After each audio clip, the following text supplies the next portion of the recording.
Padre, en tus manos encomiendo mi espíritu. Y con ese suspiro final, el Salvador del mundo inclinó la cabeza y murió. El cielo se oscureció, la tierra tembló, el velo del templo se rasgó en dos. Pero lo que muy pocos comprenden es que lo que ocurrió después no fue un simple silencio, no fue un descanso, no fue el final. Fue el principio de una de las batallas espirituales más profundas y misteriosas de toda la historia humana. Durante 3 días y 3 noches, mientras su cuerpo yacía frío, envuelto en lino dentro de una tumba de piedra, Jesús no estuvo inactivo. Su alma no reposaba en el olvido. Su espíritu estaba cumpliendo la siguiente fase de su misión eterna. Un acto escondido de los ojos humanos, pero gritado con gloria en los rincones invisibles del universo. Para entender lo que ocurrió en esos 3 días, tenemos que mirar en 3 direcciones. Lo que el Antiguo Testamento prometía, lo que el mundo espiritual experimentó y lo que el Nuevo Testamento revela como cumplimiento de un plan divino que se gestó desde antes de la fundación del mundo. Las últimas palabras de Jesús en la cruz no fueron de derrota. Fueron una declaración de entrega voluntaria, de cumplimiento absoluto. Padre, en tus manos encomiendo mi espíritu.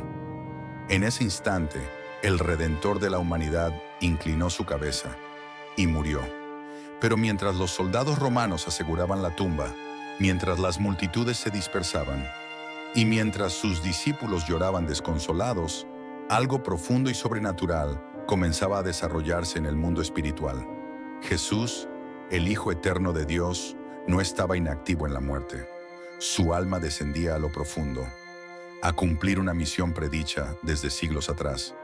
El apóstol Pablo, en su carta a los Efesios 4:9 a 10, nos da una pista poderosa sobre este misterio. ¿Qué quiere decir eso de que subió, sino que también descendió a las partes más bajas de la tierra? Este descenso no fue figurativo, fue literal. Jesús, después de entregar su espíritu, descendió a las regiones espirituales inferiores, al Sheol, según la cosmovisión hebrea antigua. ¿Qué es el Sheol? En la cultura judía de la época de Jesús, la muerte no significaba la aniquilación del alma, sino su traslado a un lugar de espera espiritual. Este lugar era llamado Sheol en hebreo, o Hades en griego. Pero el Sheol no era un sitio único e igual para todos. Era una especie de reino de los muertos, dividido en 2 secciones radicalmente opuestas. Por un lado estaba el seno de Abraham, Bosom of Abraham, también conocido como el paraíso temporal, un lugar de consuelo, descanso y esperanza, donde los justos, aquellos que murieron con fe en Dios y sus promesas, esperaban la redención final. Por el otro lado estaba la región de tormento, un lugar de angustia y oscuridad, donde los impíos, los rebeldes, los desobedientes y los enemigos de Dios sufrían alejados de su presencia, aguardando el juicio final.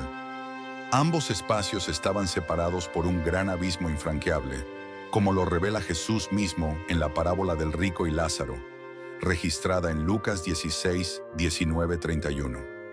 En esa historia, el hombre rico vive en lujo y desprecio hacia el necesitado, mientras Lázaro, un mendigo cubierto de llagas, muere y es llevado por los ángeles al seno de Abraham. El rico, en cambio, muere y es sepultado, y desde el Hades clama por un alivio que nunca llega. Jesús no presenta esta escena como una metáfora, sino como una revelación clara del estado espiritual después de la muerte, según la tradición judía del primer siglo. ¿A dónde fue Jesús entonces?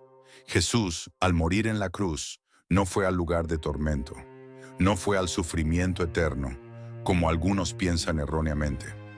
Él fue al seno de Abraham, pero no como un alma más, no como un pecador arrepentido, ni como un profeta esperando promesas. Él descendió como el Mesías, como el esperado libertador, como el león de Judá, como el cumplimiento encarnado de todas las profecías mesiánicas desde el Génesis hasta Malaquías.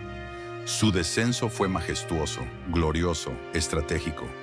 En ese momento, las almas de los justos, Abraham, Moisés, Elías, Isaías, David, Jeremías y tantos otros, Levantaron sus ojos espirituales y vieron lo que por siglos habían esperado: al Cristo vivo, aunque muerto en la carne, con poder divino en su espíritu. Fue como la llegada del general en medio de un ejército dormido. Jesús descendió al campo de los justos como Rey soberano, no para descansar, sino para anunciar que el precio había sido pagado, que el sacrificio había sido consumado y que la redención eterna estaba a punto de manifestarse. ¿Por qué fue necesario que Jesús descendiera? Porque el plan de salvación no termina con la muerte. La cruz fue la llave que abrió la puerta, pero esa llave debía ser usada en el lugar donde las almas esperaban la redención prometida. Jesús bajó al Sheol para proclamar victoria, para validar su obra ante los antiguos fieles y declararles que la espera había terminado. Padre, en tus manos encomiendo mi espíritu. Y con ese suspiro final, el Salvador del mundo inclinó la cabeza y murió.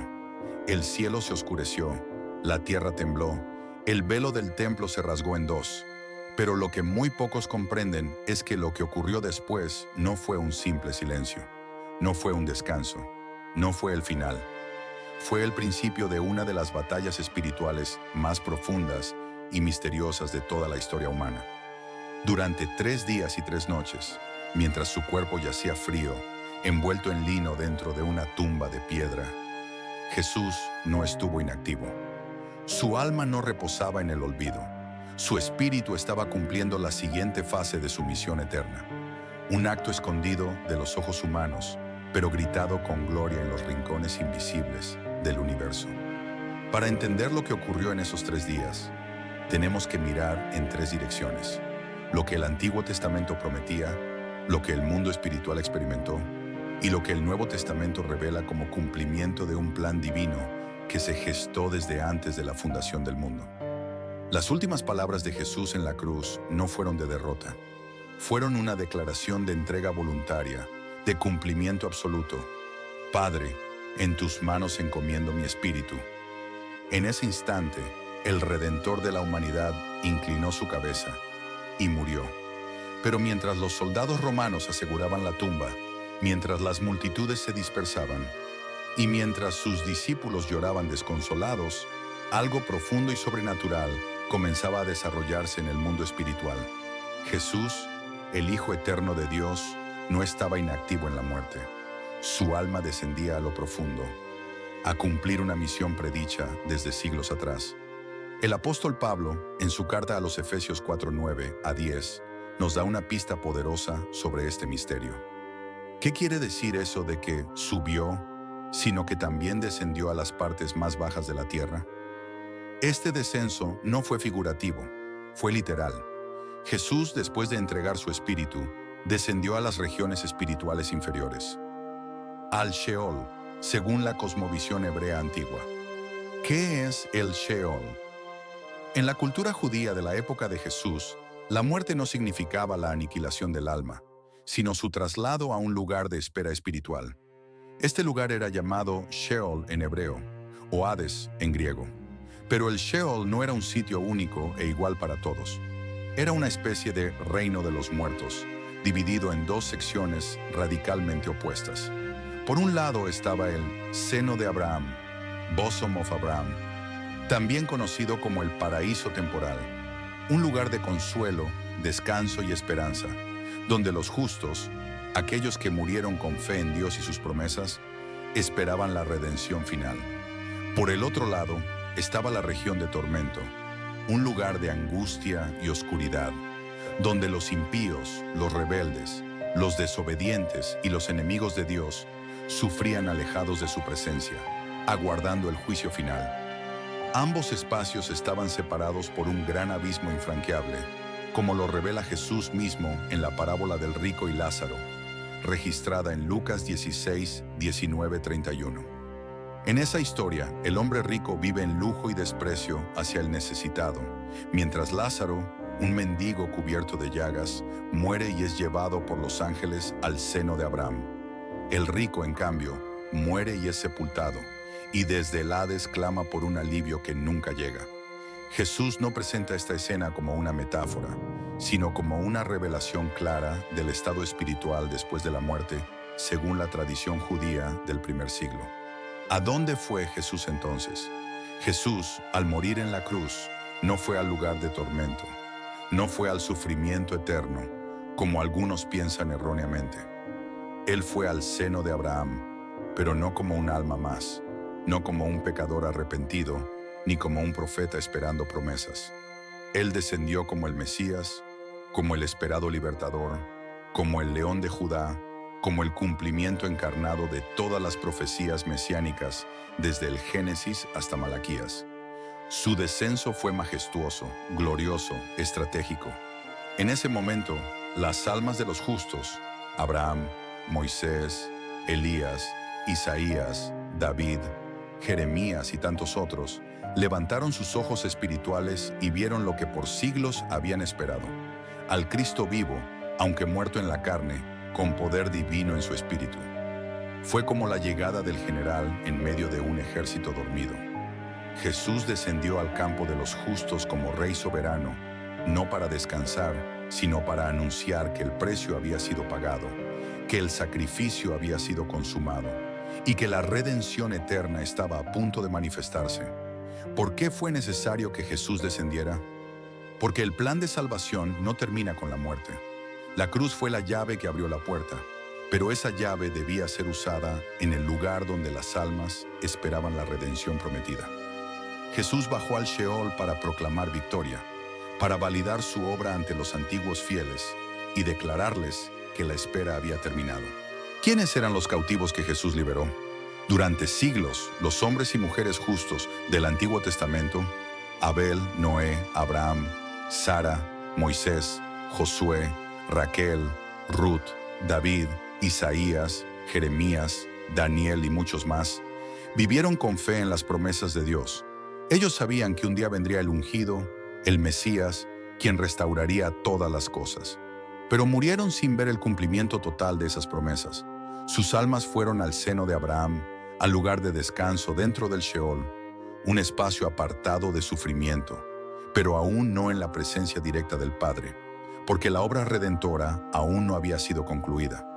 Jesús descendió a ese lugar no como uno más de los justos, sino como el cumplimiento encarnado de cada profecía. Al presentarse glorioso ante ellos, les anunció que la espera había terminado. Y cuando resucitó, no lo hizo solo.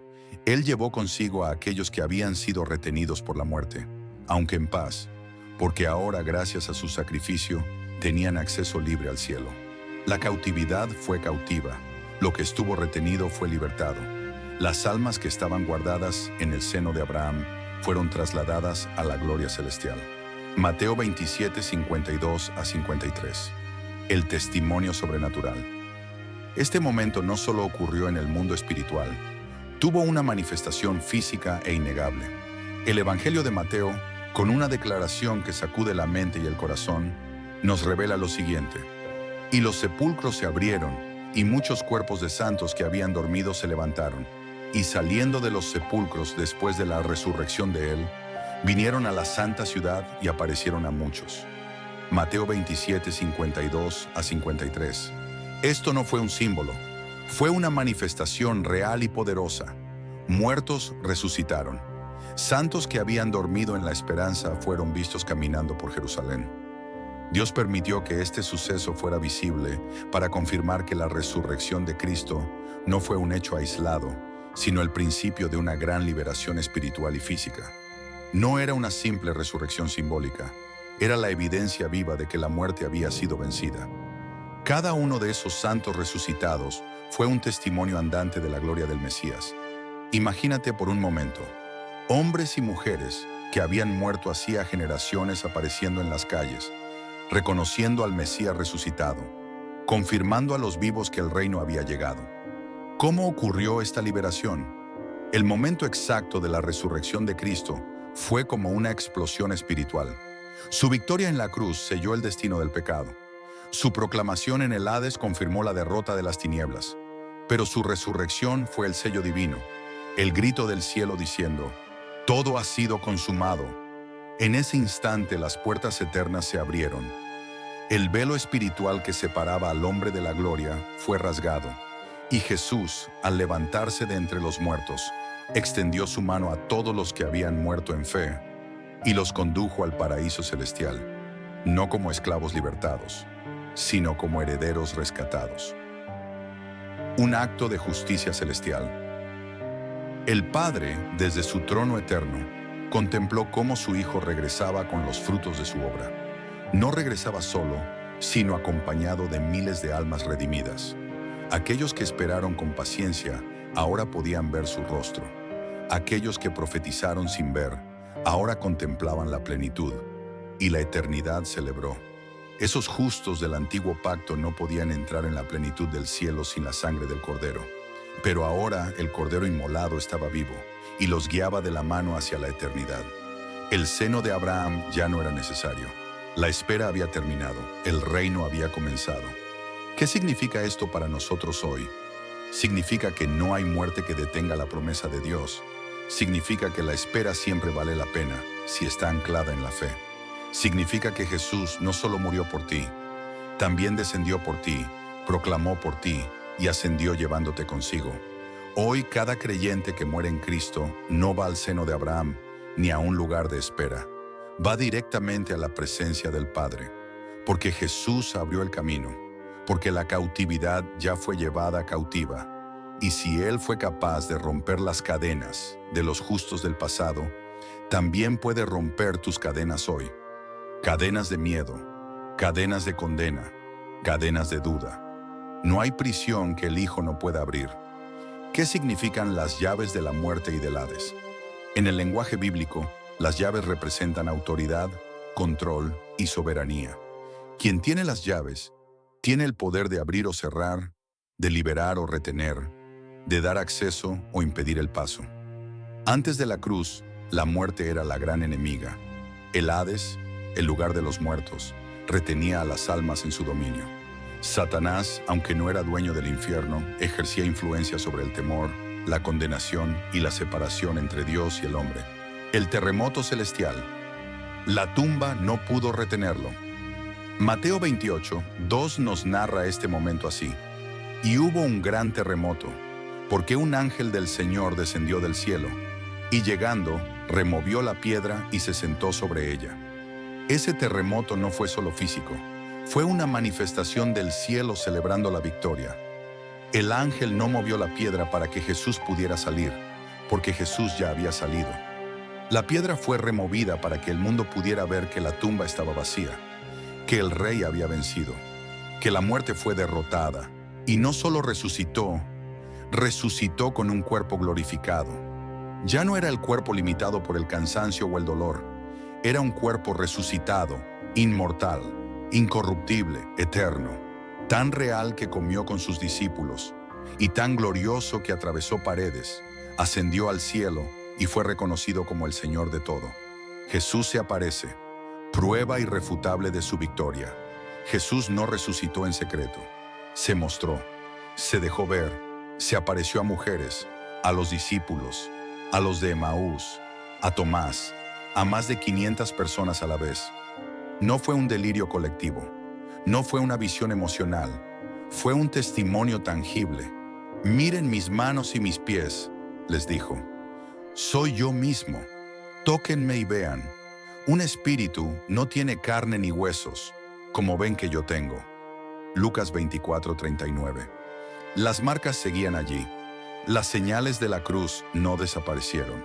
Eran la firma de la redención, la prueba de que el sacrificio fue real, de que la deuda fue pagada, de que el infierno fue vencido legal y espiritualmente. 3 días que cambiaron la eternidad. Esos 3 días no fueron solo una pausa entre la muerte y la vida. Fueron el núcleo de la historia de la redención. En ellos se sellaron todas las promesas. En ellos se cerró el pacto eterno. En ellos se trazó una nueva línea en el tiempo, antes de Cristo muerto y después de Cristo resucitado. Durante esos 3 días, Jesús descendió a lo más profundo, proclamó su victoria a las fuerzas espirituales, liberó a los justos que esperaban redención, tomó las llaves de la muerte y del Hades, y al tercer día resucitó con gloria. La cruz fue el pago, el sepulcro fue el escenario, pero la resurrección fue el triunfo eterno. La diferencia entre religión y redención. Millones practican religiones, siguen reglas, tradiciones, rituales. Pero solo Jesús venció la muerte. Solo Jesús salió del sepulcro. Solo Él tiene un cuerpo glorificado, una tumba vacía, una historia imparable. Por eso no predicamos una doctrina. Predicamos a un Cristo vivo. La religión intenta mejorar al hombre, pero la redención lo transforma desde dentro. La religión dice, haz para alcanzar a Dios. La resurrección dice, Dios vino, murió y resucitó para alcanzarte a ti. De la desolación a la esperanza. Antes del tercer día, los discípulos estaban escondidos, temerosos, derrotados, sin dirección. Pero cuando Jesús se apareció en medio de ellos y les dijo, paz a ustedes, todo cambió. La tristeza se convirtió en gozo, la duda se convirtió en fe, el miedo se convirtió en fuego. Y esos hombres, antes inseguros, se transformaron en testigos valientes del Cristo resucitado. ¿Qué significa la resurrección para ti hoy? Significa que no estás solo, que hay un Salvador vivo, que escucha tu oración, que camina contigo, que tiene poder para cambiar tu historia. Significa que no importa cuán profunda sea tu tumba emocional, espiritual o moral, Él tiene poder para levantarte, porque Él venció la muerte, y ninguna tumba puede resistir el llamado del Rey resucitado. Y así termina este viaje a través de los 3 días más impactantes de toda la historia de la humanidad. Días donde no solo se escribió el destino eterno del mundo, sino el tuyo. Porque esto no es un cuento antiguo, ni un mito religioso. Es una realidad viva que sigue transformando corazones hoy. Jesús no solo murió, Jesús venció. Jesús no solo resucitó, Jesús vive. Y si Él vive, entonces hay esperanza para ti. Si Él vive, entonces tu historia no ha terminado. Si Él vive, entonces puedes comenzar de nuevo. La cruz fue el pago, la tumba fue el silencio, pero la resurrección es el grito eterno de victoria. Así que hoy te pregunto, ¿seguirás viviendo como si Jesús estuviera en una tumba? ¿O comenzarás a caminar como quien tiene a un rey vivo a su lado? La decisión es tuya. Él ya hizo su parte. Ahora te toca a ti responder.